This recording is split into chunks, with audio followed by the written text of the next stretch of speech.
বিসমিল্লাহির রহমানির রহিম।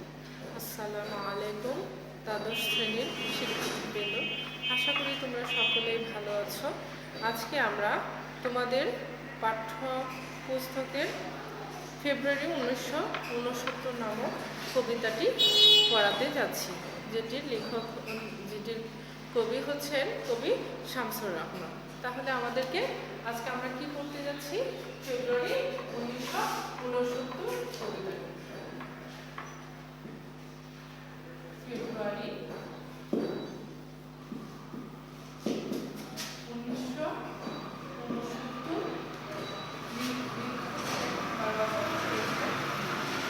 শামসুর রহমান।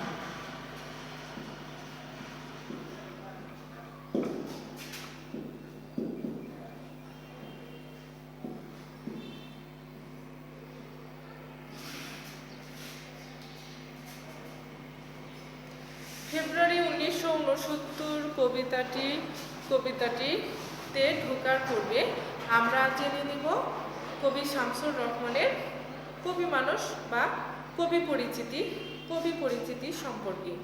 কবি শামসুর রহমান আমাদের বাংলা সাহিত্যের আধুনিক পর্বের অন্যতম একজন শ্রেষ্ঠ কবি। তিনি আধুনিক মানুষের ভেতরকার যে জটিলতা, সেই কঠিন জীবনের যে জটিল প্রবাহ, সেটাকে তার কবিতার মূলমন্ত্র হিসেবে গ্রহণ করেছেন। কবি শামসুর রহমান জন্মগ্রহণ করেছেন 1929 খ্রিস্টাব্দের 23 অক্টোবর ঢাকায়। তাহলে আমরা ওনার জন্মটা লিখে 1929 সালের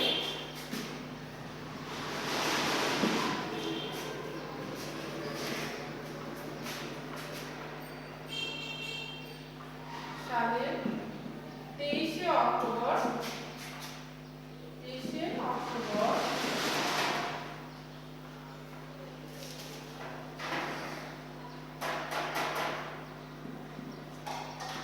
ঢাকা।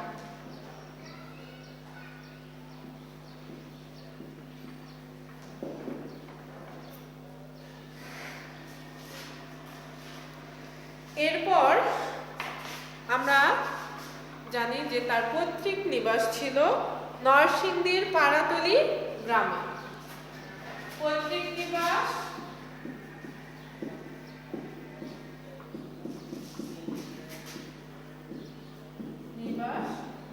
নরসিংদীর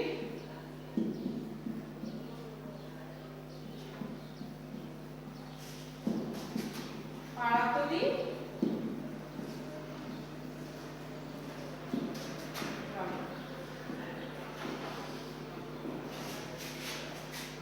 কবি শামসুর রহমানের পিতার নাম ছিল মুখলেসুর রহমান চৌধুরী ও মাতার নাম আমেনা খাতুন। আমরা এটা লিখে নেই। পিতা মুখলেসুর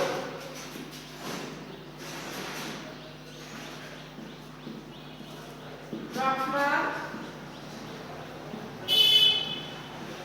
চৌধুরী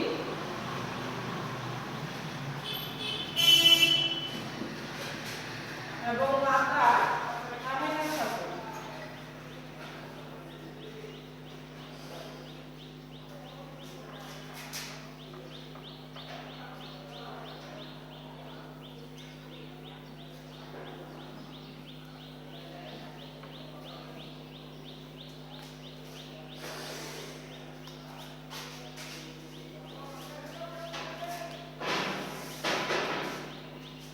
তিনি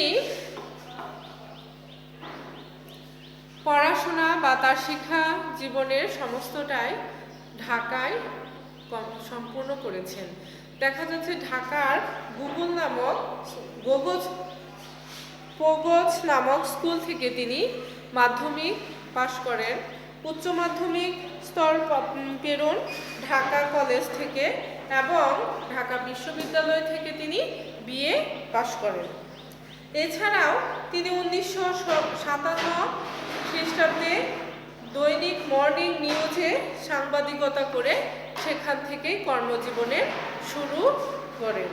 এছাড়াও তিনি 1964 খ্রিস্টাব্দে দৈনিক পাকিস্তান, পরে যেটা দৈনিক বাংলায় রূপান্তরিত হয়েছিল, সেই পত্রিকায় যোগ দেন। 1949 খ্রিস্টাব্দে সোনার বাংলা কবিতায় প্রথম কবিতা প্রকাশিত হয় তার। আজীবন তিনি নিষ্ঠার সঙ্গে কি করে গেছেন? কাব্য রচনা করে গেছেন বা সাহিত্য চর্চা করে গেছেন। রাষ্ট্রভাষা আন্দোলন থেকে শুরু করে স্বাধীনতা যুদ্ধ এবং পরবর্তী সকল গণতান্ত্রিক আন্দোলনের প্রতি আকুণ্ঠ সমর্থন ছিল এই কবির। কবি শামসুর রহমানের অন্যতম বিশিষ্ট কাব্যগ্রন্থগুলো হলো গিয়ে প্রথম গান, দ্বিতীয় মৃত্যুর আগে, রৌদ্র করটিতে, বিধ্বস্ত নীলিমা, নিরালোকে, দিব্যরথ প্রভৃতি। এছাড়াও আরো অসংখ্য স্বনামধন্য কাব্যগ্রন্থ রচনা করেছেন কবি শামসুর রহমান।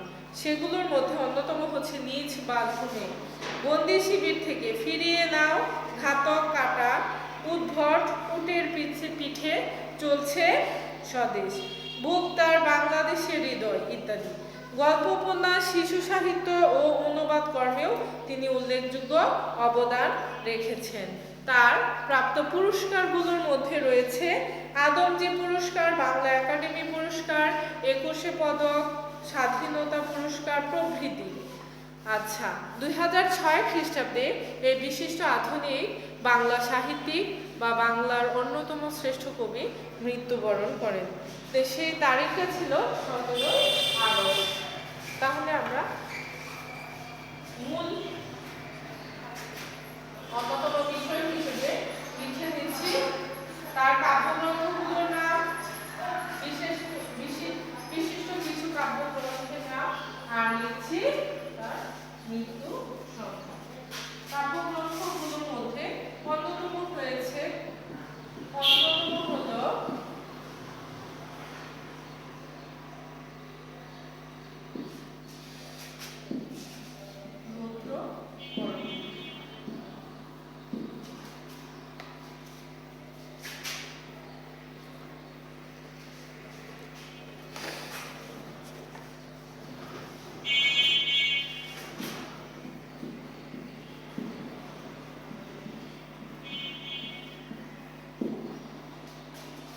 রৌদ্র করে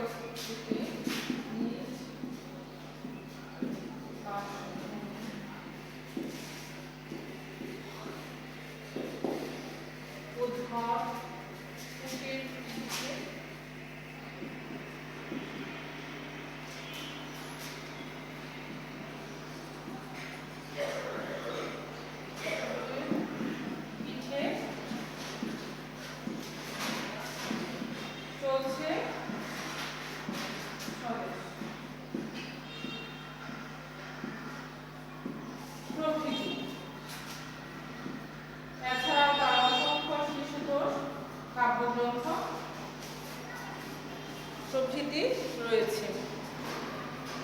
তিনি মৃত্যুবরণ করেছেন 2006 সালে 17 আগস্ট। মৃত্যু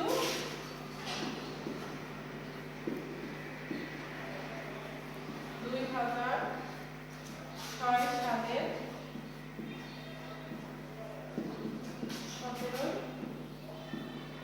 আগস্ট।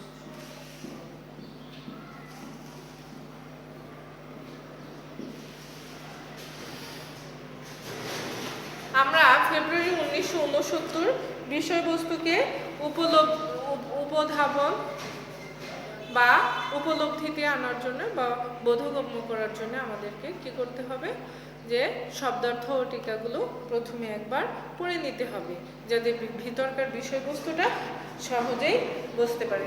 দেখো, আমি তোমাদের বইয়ের শব্দার্থ ও টিকার কিছু বিশেষ বা কিছু ছোট শব্দ তোমাদের সামনে বা শব্দার্থ টিকা তোমাদের সামনে উপস্থাপন করছি। এখানে তোমাদের শব্দার্থ ও টিকার প্রথম পর্বে আছে, আবার ফুটেছে দেখো আমাদের চেতনারই রং। এখানে আছে যে এই বিষয়টা নিয়ে কবি কি বোঝাতে চেয়েছেন। তোমরা মূল পাঠ্যপুস্তক থেকে বিষয়টি খুব ভালোভাবে পড়ে বুঝে নিবে, যাতে তোমার কবিতাটি বুঝতে সহজ হয়। মানবিক বাগান বলতে কবি কি বুঝিয়েছেন সেটিও শব্দার্থে দেওয়া আছে। মানবীয় জগৎ, এটি ছোট আছে, আমরা লিখে নিব যে মানবিক বাগান বলতে আমাদেরকে কি বোঝানো হচ্ছে, মানবীয় জগৎ, মানবিক বাগান।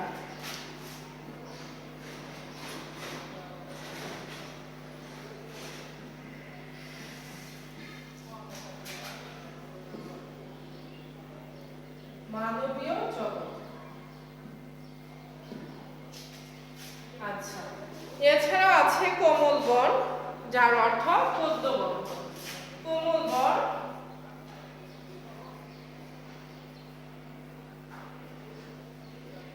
অর্থ হলো গিয়ে পদ্ম বন। আসলে কবি এই কাব্যগ্রন্থে আমাদের জাতীয় চেতনার বা জাতীয় বিভিন্ন আন্দোলনগুলোর মধ্যে অন্যতম হচ্ছে মুক্তিযুদ্ধের 1971 সালের মুক্তিযুদ্ধের পূর্বে যে গণ অভ্যুত্থান হয়েছিল 1969 সালে, সেটা যে আমাদের ভাষা আন্দোলন 1952 সালের যে ভাষা আন্দোলন তারই ধারাবাহিকতায় এই যে বিশদ আন্দোলন হয়েছিল, যে আন্দোলনের মাধ্যমে বাঙালি তার বাঙালিত্বকে উপধাবন করার বা উপলব্ধি করার সুযোগ পেয়েছে।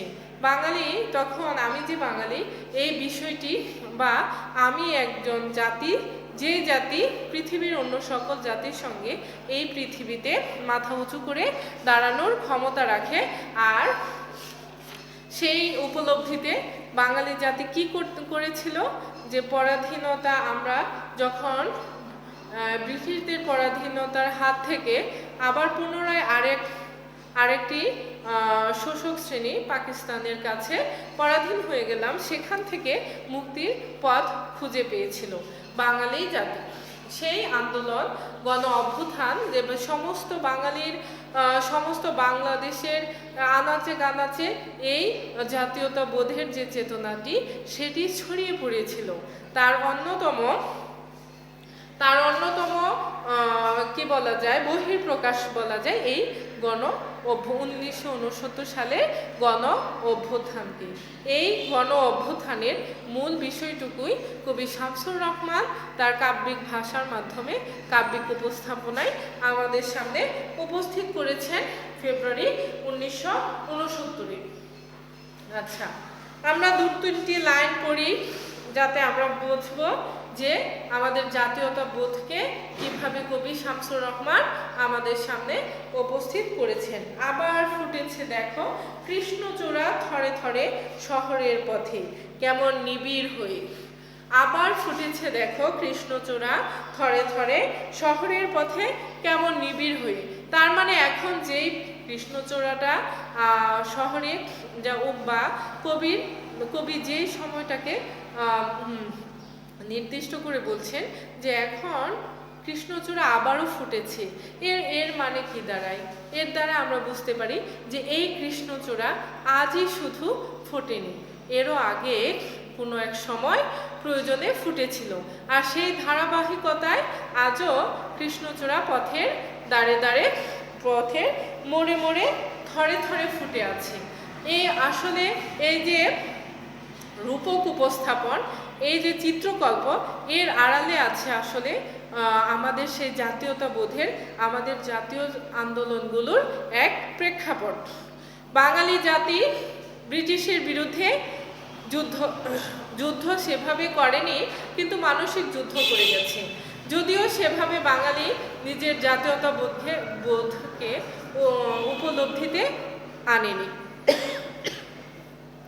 কিংবা তাদের ভিতরে ওই ব্রিটিশ শাসনামলে শেষের দিকে যে জাতীয়তাবোধের জাগরণ ঘটেছিল, এরপর যখন পাকিস্তানিদের হাতে আবার আমাদের দেশের শাসন ব্যবস্থা আরোপ করে দেওয়া হলো, তখন ঠিক আমরা যেন বুঝতে পারলাম যে আমাদের আলাদা অস্তিত্ব নিয়ে, আমাদের নিজস্ব অস্তিত্ব নিয়ে পৃথিবীতে আমরা কি করতে পারি, আমরা মাথা উঁচু করে দাঁড়াতে পারি। এই বোধ থেকেই বাংলা বা বাঙালি জাতি তার নিজস্বতা নিয়ে, জাতীয়তা বোধ নিয়ে সমস্ত শোষণের বিরুদ্ধে মাথাচাড়া দিয়ে উঠলো। পৃথিবী দেখলো যে বাঙালিও পারে শুধুমাত্র তার ভাষার জন্যে নিজের জীবনকে বিলিয়ে দিতে। সেই চিত্র আমরা পেলাম 1952 সালের ভাষা আন্দোলনের মধ্যে।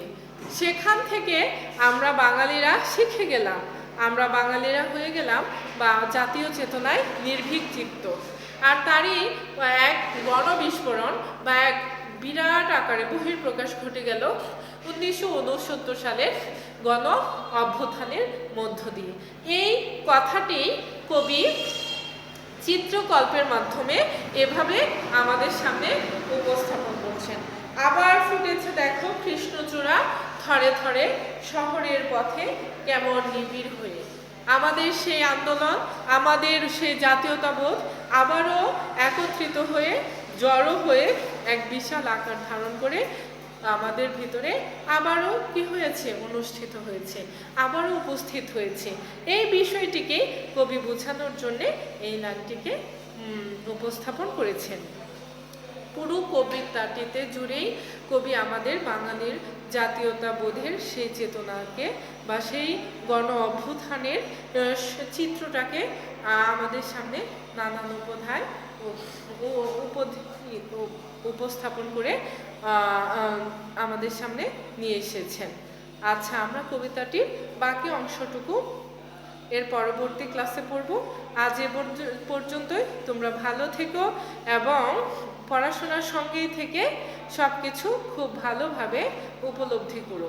সব কিছু ভিতরে, নিজের ভিতরে পড়াশোনাটাকে আনন্দ চিত্তে প্রবেশ করাবে। অর্থ বোঝার জন্য তোমাদেরকে ডিকশনারি এবং শব্দার্থ টিকা ব্যবহার করতে হবে বা পড়তে হবে। ধন্যবাদ সবাইকে। আসসালামু আলাইকুম।